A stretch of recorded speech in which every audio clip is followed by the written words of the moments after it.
ইনসাফের যে লড়াই তিনি যেভাবে এই কয়েক মাসের ভেতরে যেভাবে তিনি ফুটিয়ে তুলেছিলেন, 18 কোটি মানুষের হৃদয়ে স্থানকে নিয়েছিলেন সেই শরীফ ওসমান হাদী।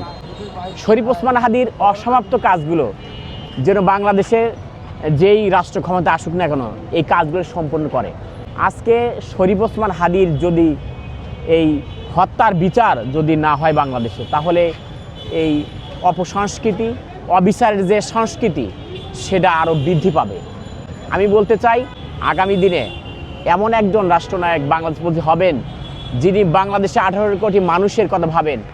আমরা দেখেছি বিগত শাসনামলে স্বৈরাচারী শেখ হাসিনা 17 বছরে নিজেদের ক্ষমতা পাকাপোক্ত করার জন্যই তারা বিচার ব্যবস্থাকে ধ্বংস করেছে।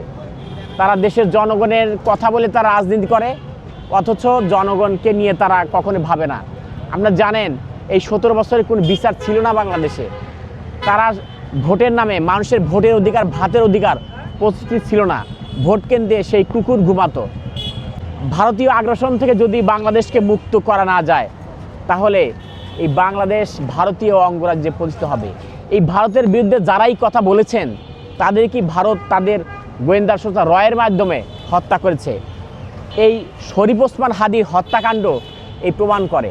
কারণ শরীফ ওসমান হাদী, আবরার ফাহাদ এরা ভারতের বিরুদ্ধে কথা বলছে।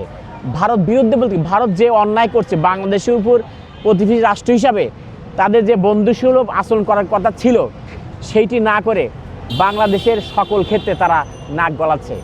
বাংলাদেশের প্রেস ব্রিফিংগুলো দিচ্ছে ভারত, ভারতের পররাষ্ট্রমন্ত্রী, ভারতের ওখানকার সেনাবাহিনী, তারা তাদের মতো করে বক্তব্য ডেলিভারি দিচ্ছে।